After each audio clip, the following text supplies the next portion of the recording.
오늘 아침 하나님께서 우리들에게 주시는 말씀은 우리 신약 성경 367면 히브리서 12장 18절에서 29절까지의 말씀입니다. 신약 성경 367페이지 히브리서 12장 18절에서 29절까지의 말씀을 제가 봉독합니다. 하나님의 말씀을 경청하시기 바랍니다. 너희는 만질 수 있고 불이 붙는 산과 침침함과 흑암과 폭풍과 나팔 소리와 말하는 소리가 있는 곳에 이른 것이 아니라 그 소리를 듣는 자들은 더 말씀하지 아니하시기를 구하였으니 이는 짐승이라도 그 산에 들어가면 돌로 침을 당하리라 하신 명령을 그들이 견디지 못함이라.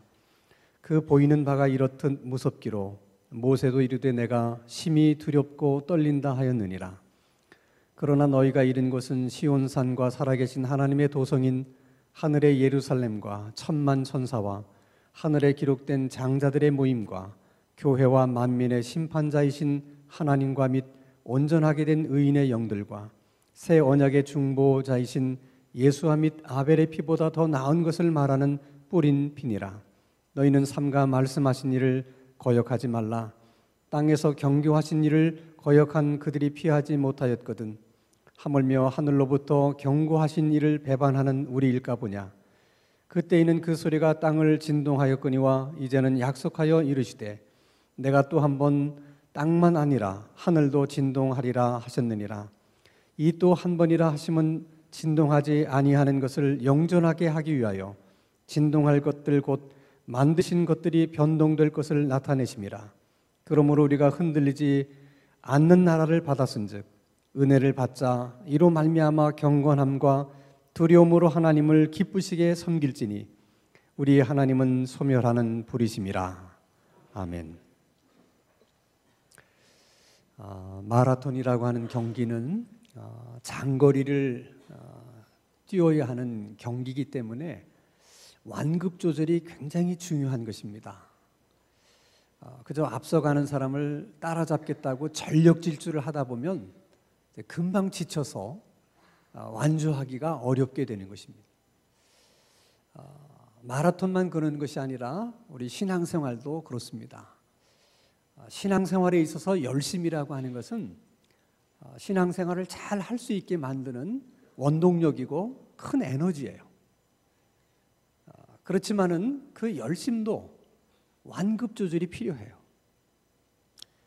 너무 지나치게 열심을 내다 보면 그 지나친 열심 때문에 오히려 신앙생활이 흔들리게 되고 또 시험에 들어서 넘어지는 경우들도 생깁니다. 신앙생활에 있어서 열심이 중요하고 또 뭐 아무리 강조를 해도 부족함이 없지만은 그러나 그 열심보다 더 중요한 것은 신앙생활을 끝까지 완주하는 것입니다.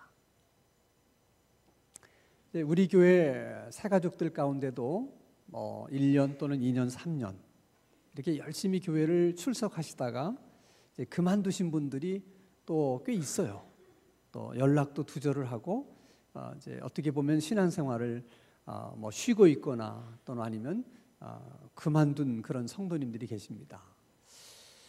왜 한동안 열심히 신앙생활을 하셨던 분들인데 왜 그러셨을까? 나름대로 여러 가지 이유들이 있을 거예요. 또 형편이 있을 것이고. 그렇지만 신앙적인 관점에서 보면 두 가지 이유 중에 하나라고 생각해요.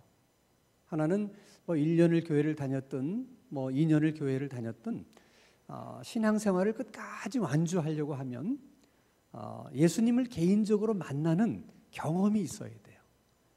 구원의 확신을 가지게 되는 체험, 그런 것이 있어야만 신앙을 끝까지 완주할 수 있는 것입니다.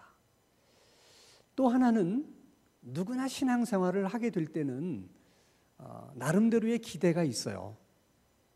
기대 없이 신앙생활을 하시는 분들이 어디 있겠어요? 예를 들면 내가 몸이 너무 아픈데 병원에 가도 뾰족한 수가 없어요. 그래 내가 교회를 다니면 하나님이 내 아픈 몸을 좀 고쳐주시지는 않을까, 뭐 그런 그 기대 때문에 신앙생활을 시작할 수가 있고, 또는 뭐 가정이 너무 어려움이 많아요.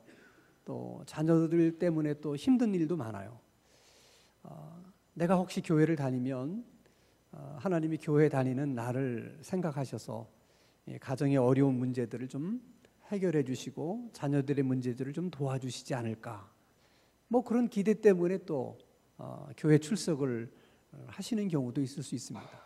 문제는 그런 기대대로 잘 되면 좋은데, 그런 기대를 가지고 어렵게 결단하고 교회를 다녔는데 1년이 지나도 뭐 2년이 지나도 뭐 별로 달라지는 게 없어요. 별로 달라지는 것이 없는 것까지도 좋은데 이 몸이 더 아픈 거예요. 가정의 어려움이 더 커지는 거예요. 그러면 누구나 다 이런 생각이 듭니다. 이를 밖에 뭐하러 교회를 다니나, 이러면서 신앙생활을 할 필요가 있을까? 사실 그런 생각들은 어떻게 보면 굉장히 합리적인 생각이죠. 신앙생활을 하는 사람들은 누구나 한 번쯤은 그런 갈등을 가지게 됩니다. 그것은 오늘 우리들뿐만이 아니라 이 히브리서가 기록될 당시 초대교회 성도들도 그랬어요. 유대교회에서 잘 믿던 사람들이 어느 날 큰 결단을 하고 개종을 해서 기독교로 왔어요. 이게 큰 결단을 하고 기독교로 넘어올 때는 다 나름대로 어떤 기대가 있지 않았겠습니까? 근데 기독교에 와서 신앙생활을 하는데 기대한 대로 안 되는 거예요. 안 될 뿐더러 너무 예수 믿는다고 하는 것 때문에 너무나 많은 어려움을 겪게 되는 거예요. 핍박을 받게 되는 거예요. 이럴 것 같으면 굳이 내가 기독교를 믿을 필요가 뭐 있을까? 차라리 다시 유대교로 돌아가는 것이 좋지 않을까? 이런 생각들을 하는 것입니다. 자, 그런 생각들을 하는 분들은 공통적으로 묻고 싶은 질문이 하나 있어요. 내가 어렵게 유대교에서 기독교로 개종을 하고 왔는데, 내가 어렵게 예전에 믿던 신앙을 버리고 내가 예수를 믿기로 결단하고 교회를 나왔는데, 그런 나에게 하나님께서 주시는 보상이 도대체 뭐냐 하는 거죠. 사실 그렇잖아요. 많은 것을 포기하고 결단하고 예수를 믿었기 때문에 거기에 상응하는 어떤 보상이 있을 거라는 기대를 하는 것이고, 또 그런 보상을 주셔야 되는 것이 아닙니까? 또 자연스럽게 그런 생각을 할 수 있는 것이죠. 우리가 흔히 얘기하기를 예수 믿으면 구원받고 죽어서 천국에 갑니다, 이제 그런 얘기를 합니다. 틀린 말이 아니죠. 근데 죽어서 천국에 가는 것은 미래적인 보상이에요. 또 지금 현재 어려움을 겪고 있는 사람의 입장에서 천국이야 죽어봐야 아는 일이지, 그 미래적인 그 보상 하나 바라보고 지금 이렇게 힘들고 어려운 거 이거 무조건 참고 견뎌야 되는 거냐 하는 신앙적인 회의가 들 수밖에 없는 것입니다. 오늘 히브리서의 말씀은 우리가 믿음으로 예수 그리스도를 믿고 신앙생활을 한다는 것은 단순히 천국이라고 하는 미래적인 보상만 있는 것이 아니라 현세적인 보상도 있다는 거예요. 그걸 설명하기 위해서 굉장히 어려운 말씀들을 많이 이렇게 하고 계시는데, 아마 그 당시 사람들이 오늘 본문을 읽었더라면 아마 그렇게 어렵지는 않았을 거예요. 근데 2000년이 지난 오늘 우리가 오늘 본문의 말씀을 읽으니까 굉장히 어렵게 느껴지는 것입니다. 근데 내용을 다 읽어보면 그 내용은 굉장히 간단한 거예요. 현세적인 보상이 있다. 그 얘기를 하기 위해서 히브리서 저자는 두 개의 산을 비교로 이렇게 설명을 해요. 하나는 시내산이고 다른 하나는 시온산입니다. 자, 시내산은 이스라엘 백성들이 출애굽을 한 지 3개월 만에 그 시내산에 도착을 하게 되죠. 거기서 하나님으로부터 율법을 받습니다. 그래서 시내산은 율법을 상징하는 산이에요. 반면에 시온산은 예루살렘에 있는 산인데 예수님이 바로 그 예루살렘에서 돌아가셨어요. 그래서 이 시온산은 복음을 상징하는 산입니다. 하나는 율법을 상징하는 시내산이 있고 하나는 복음을 상징하는 시온산이 있습니다. 자, 하나님께서 이스라엘 백성들에게 율법을 주시기 위해서 시내산에 임재하십니다. 그때 어떤 현상과 어떤 일들이 벌어졌는가? 오늘 본문에서도 설명하고 있습니다만은 출애굽기 19장 16절을 보면 아주 자세하게 설명을 하고 있어요. 자, 출애굽기 19장 16절입니다. 같이 한번 읽겠습니다. 시작. 셋째 날 아침에 우레와 번개와 빽빽한 구름이 산 위에 있고 나팔 소리가 매우 크게 들리니 진중에 있는 모든 백성이 다 떨더라. 자, 율법을 가지고 이스라엘 백성들에게 율법을 주시기 위해서 시내산에 하나님이 임재하실 때 여러 가지 변화가 있었고 또 여러 가지 상황들이 전개가 됐는데 그 모든 것들이 이스라엘 백성들의 입장에서 너무 두렵고 무서웠다는 거예요. 근데 이스라엘 백성들만 그렇게 두려워한 것이 아니라 오늘 히브리서 12장 21절을 보면 모세조차도 무서워했고 두려워했다. 그렇게 설명하고 있습니다. 왜 시내산에 임재하신 하나님은 그렇게 무섭고 두려운 모습으로 하나님이 임재하신 것일까? 여러분, 하나님이 이스라엘 백성들에게 율법을 주시는 이유가 뭡니까? 이 율법대로 살라는 거죠. 살지 못하면 하나님이 심판하신다는 거예요. 그래서 시내산에 임재하신 하나님은 심판하시는 하나님으로 임재하신 거예요. 그래서 무섭고 두려운 하나님으로 나타나신 것입니다. 그 시내산에서 만난 그 하나님, 시내산에서 경험했던 그 하나님은 두렵고 무서운 하나님이기 때문에 유대인의 생각 속에 하나님은 언제나 두렵고 무서운 하나님이세요. 그러나 시온산에 임재하신 하나님은 예수님 때문에 죄인들을 있는 그대로 받아주시고 용서하시고 긍휼을 베푸시고 은혜를 베푸시는 그런 하나님의 모습이세요. 시온산에 나타나신 하나님과 시내산에 나타나신 하나님이 이렇게 다른데 이것을 오늘 우리식으로 설명하려면 이런 얘기예요.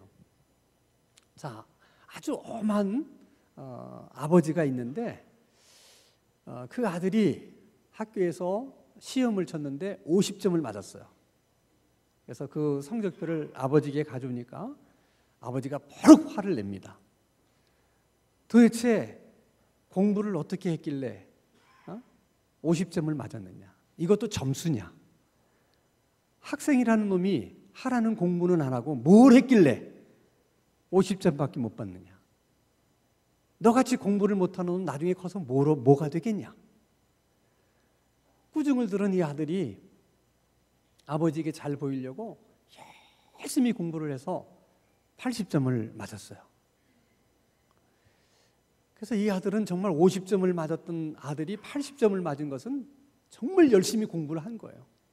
그래서 80점 성적표를 아버지에게 갖다 주니까 아버지가 하는 얘기가 남들은 100점도 다 잘 맞는데 아니 남들 다 맞는 100점도 너 한번 못 받고 이게 80점은 도대체 뭐냐? 그러다가 어떻게 그릇을 하나 깨뜨렸더니 또 아버지가 뽀르고 화를 냅니다. 공부도 못하는 놈이 조심성이라도 있어야지 어쩌다가 그릇을 깨뜨리느냐. 이게 얼마나 비싼 건 줄 알아? 너 같은 놈 10개를 팔아도 못 사. 근데 또 한 아버지는 굉장히 그 자비로운 아버지예요.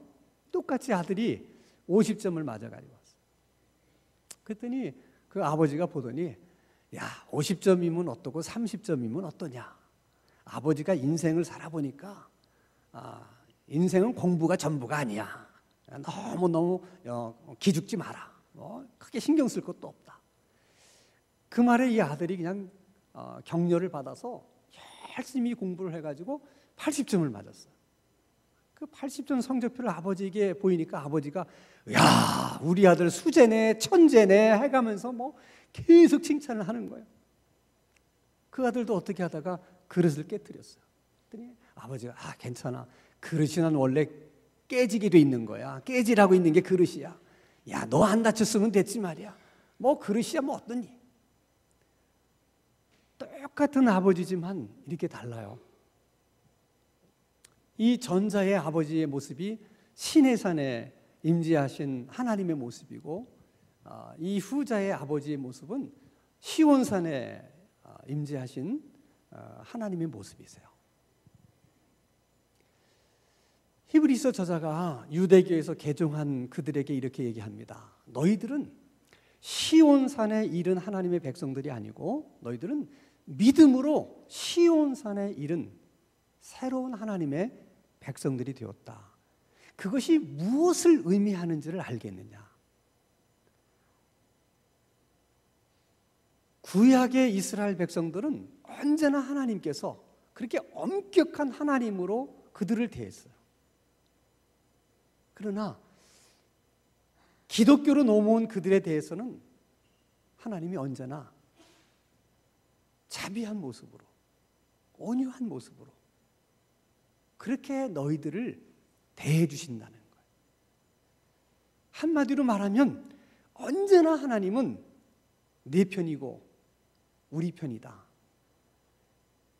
그것이 하나님의 자녀된 우리들에게 주시는 현세적인 보상이라는 거예요.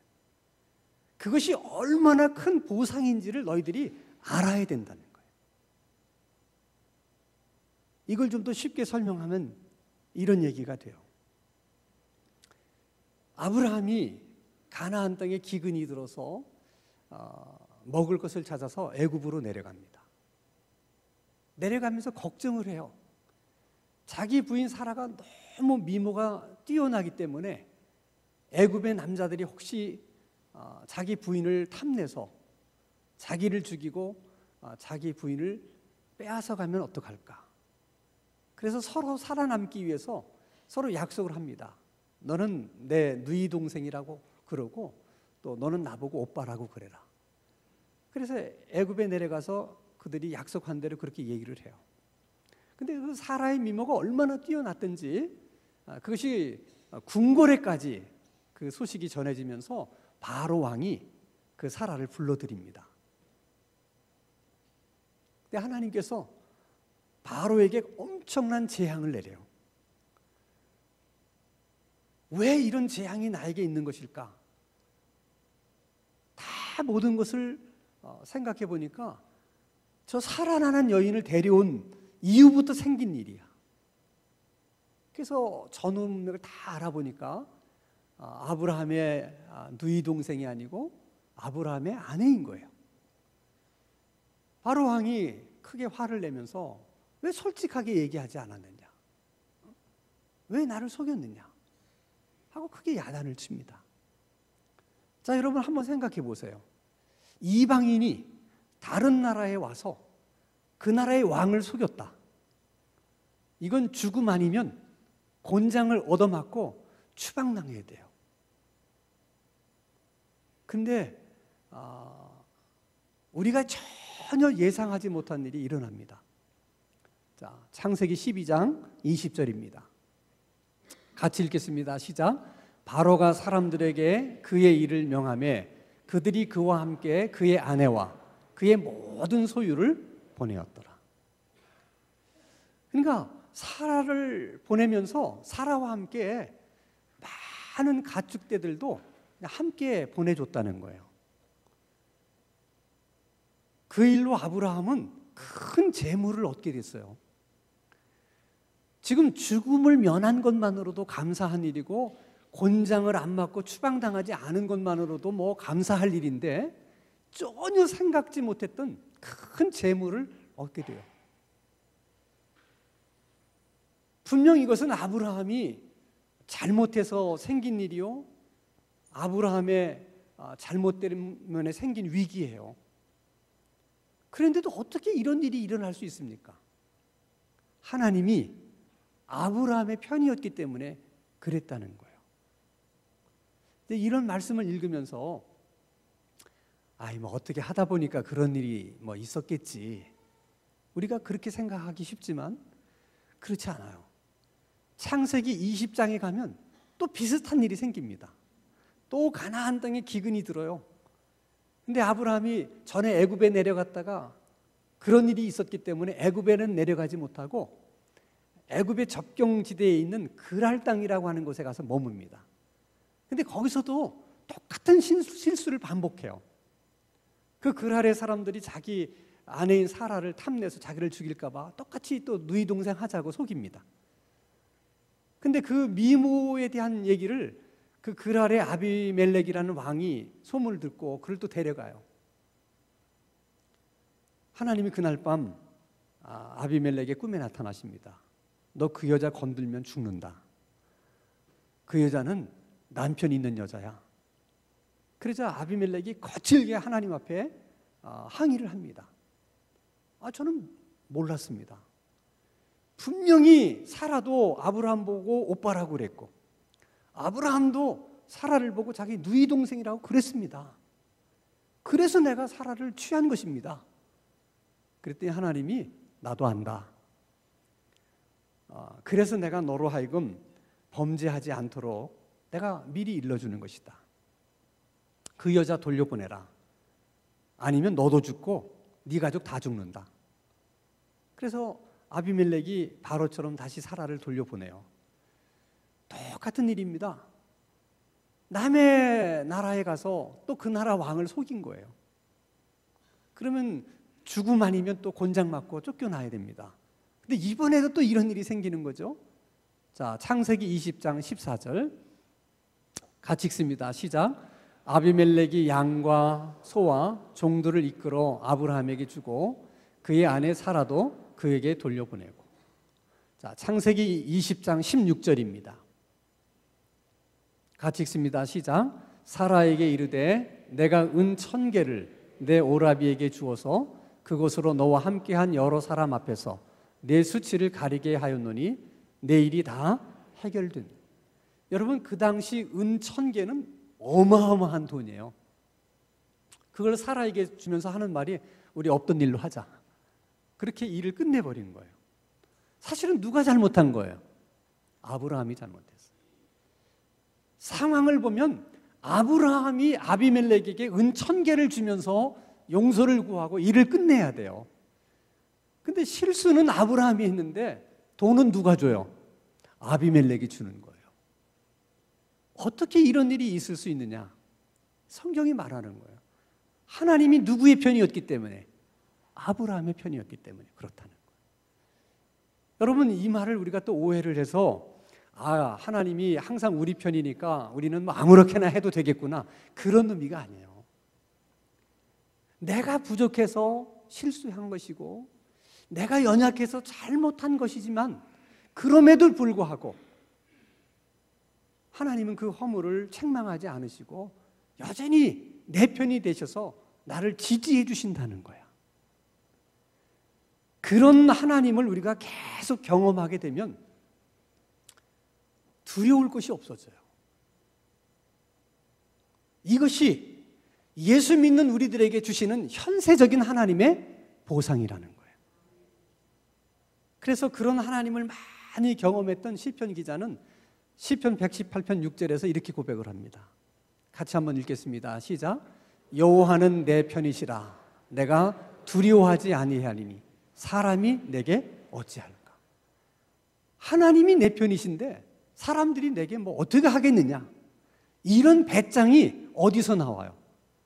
하나님이 내 편이라고 하는 확신 때문에 나오는 거예요. 이것이 예수 믿는 우리들에게 주시는 현세적인 하나님의 보상이라는 거예요. 뿐만 아니라 로마서에서는 이렇게 또 말씀을 하세요. 로마서 8장 17절입니다. 같이 읽겠습니다. 시작. 자녀이면 또한 상속자 곧 하나님의 상속자요 그리스도와 함께한 상속자니 우리가 그와 함께 영광을 받기 위하여 고난도 함께 받아야 할 것이니라. 우리가 하나님의 자녀가 되었다는 것은 하나님 아버지의 후계자가 되었다는 것이고 하나님 아버지의 상속자가 되었다는 거예요. 그러니까 하나님 아버지로부터 뭔가 물려받을 것이 있다는 거예요. 자, 예를 들면 여러분, 이건희 회장의 상속자가 누구예요? 네? 이재용 회장님이죠. 그가 그의 아들이기 때문에 후계자의 상속자예요. 그래서 결국 삼성을 그분이 물려받아요. 근데 처음부터 그 자리를 준 게 아니에요. 이건희 회장은 그 아들이 상속자고 후계자이기 때문에 언젠가는 그 기업을 물려주리라고 생각하고 그를 계속해서 경영 수업을 시켜요. 좋은 학교에 가서 공부도 하게 하고 또 회사에 들어가서 또 실무를 익히기도 하고 그런 경험 수업을 통해서 그 자리에 앉게 하는 거예요. 하나님도 우리가 다 하나님의 상속자요 후계자이기 때문에 여러분 모두가 하나님으로부터 뭔가를 받을 것들이 다 있어요. 그런데 하나님이 그걸 그냥 주시는 것이 아니라 다 하나님이 여러분들에게 경영 수업을 시킨 다음에 그걸 주신다는 거예요. 그래서 우리가 예수 믿기 때문에 겪게 되는 이 많은 어려움, 이 고난이라고 하는 것도 어떤 면으로 보면 경영 수업을 받고 있는 거라는 거예요. 여러분 요셉을 한번 생각해 보세요. 그가 무슨 잘못이 있다고 형들에게 미움을 받고 노예로 팔려갑니까? 그가 뭘 잘못했다고 누명을 쓰고 감옥에 들어갑니까? 그러나 그것이 모두 다 총리가 되기 위한 경영 수업이었어요. 정말 견디기 어려운 정말 힘든 일들이었지만은 그러나 요셉이 그걸 다 견뎌내잖아요. 그 경영 수업을 다 마친 후에 하나님이 그를 총리로 만들어 주시는 거예요. 요셉만 그러는 게 아니에요. 다윗도 보세요. 그가 무슨 잘못한 게 있다고 사울에게 평생 쫓겨다니면서 삽니까? 그것도 경영 수업을 받는 거예요. 그래서 하나님께서 이만큼 훈련을 받았으면 됐다. 그때 그를 기름 부어서 이스라엘의 왕으로 삼으시는 거예요.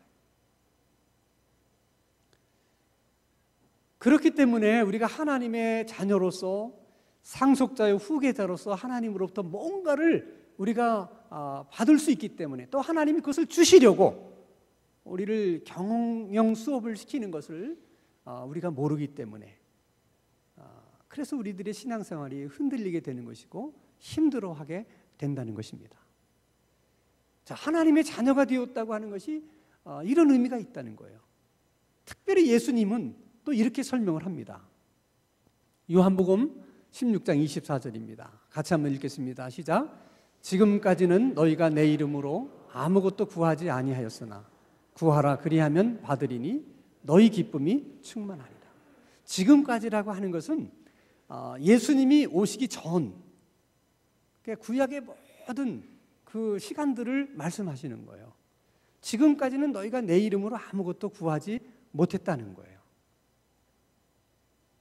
이것이 무엇을 말씀하시는지 아시겠어요? 여러분, 구약의 사람들도 하나님을 믿었어요. 근데 그들은 왜 하나님 앞에 기도를 못했을까? 구약 성경을 읽어보면 기도의 사람들이 없는 건 아니지만 아주 특이한 경우예요. 그리고 거의 기도하는 사람들이 없어요. 왜 그랬을까? 그들은 우리처럼 삶에 문제가 없었기 때문일까? 아니면 그들은 오늘 우리처럼 절박하거나 갈급하지 않아서 그런 것일까? 그렇지 않다는 거예요. 지금까지는 너희가 내 이름으로 아무것도 구하지 아니하였으나 구하라. 그리하면 받으리니 너희 기쁨이 충만하리라. 너희들이 이제 내 이름으로 기도할 수 있다는 것은 너희들이 나를 믿어서 하나님의 자녀가 되었기 때문에 특별히 하나님이 너희들에게는 기도할 수 있는 권세를 주셨다는 거예요. 그래서 기도라고 하는 것은 하나님의 자녀가 된 자들에게 주시는 신분적인 권세라는 거야. 그런데 우리는 그 기도조차도 일로 생각해요. 그래서 내가 기도를 열심히 하면 하나님이 나를 좀 이뻐하실까? 내가 기도를 좀 열심히 하면 하나님이 나를 믿음 있는 사람으로 인정해 주실까? 우리는 기도를 그런 차원으로 생각하려고 그래요. 또는 기도라고 하는 것은 내 절박한 내 문제라고만 생각해요. 절박하면 할 수 있는 것이 기도고 절박하지 않으면 하지 않아도 되는 것이 기도인 것처럼. 그런데 주님은 그렇게 말씀하지 않으세요. 너희들이 하나님의 자녀가 되었기 때문에 기도라고 하는 것, 신분의 권세로 너희들에게 준 것이다. 이것이 얼마나 대단한 것인지를 알아야 된다는 거예요. 너희들이 언제 어디서든지 무슨 일이 있든지 너희들은 언제든지 당당하게 하나님 앞에 가서 구할 수 있고 기도할 수 있다는 거예요.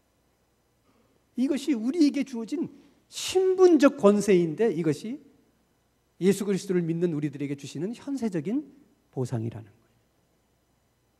그것을 모르기 때문에 계속해서 신앙이 흔들리는 것이고 자꾸 과거로 돌아가려고 하는 것이고 옛날로 돌아가려고 한다는 것입니다. 여러분, 우리가 하나님의 자녀가 되었다고 하는 것이 이것이 얼마나 놀라운 일인지를 잊어서는 안 됩니다. 하나님의 자녀된 우리들에게 하나님은 이런 현세적인 보상을 주시는 거예요. 하나님은 언제나 우리 편이십니다. 우리는 하나님으로부터 무엇인가를 얻을 수 있는 상속자요 후계자입니다. 우리는 신분적으로 당당하게 하나님께 무엇을 구할 수 있는 그런 기도할 수 있는 권세를 하나님으로부터 부여받은 사람들입니다. 그 사실을 잊지 마시고 여러분 삶 속에 어떤 어렵고 힘든 일이 있다 할지라도 끝까지 시작한 여러분의 신앙생활 완주할 수 있게 되기를 주님의 이름으로 축원합니다. 거룩하신 아버지 하나님, 우리가 예수 그리스도를 믿어 하나님의 자녀가 되었다는 것이 무엇을 의미하는 것인지 항상 기억하게 하시고 또 늘 새롭게 깨닫게 되는 은혜를 주옵소서. 여호와는 내 편이시라 내가 두려워하지 아니하리니 사람이 내게 어찌할까. 시편 기자의 고백이 우리의 고백이 되게 해주시고 우리 삶의 경험이 되게 하여 주옵소서. 어떤 상황, 어떤 경우든 기도할 수 있다면 끝난 것이 아니라는 확신을 가지고 믿음으로 기도하는 기도의 사람들이 다 되게 하여 주옵소서. 예수 그리스도의 이름으로 기도하옵나이다. 아멘.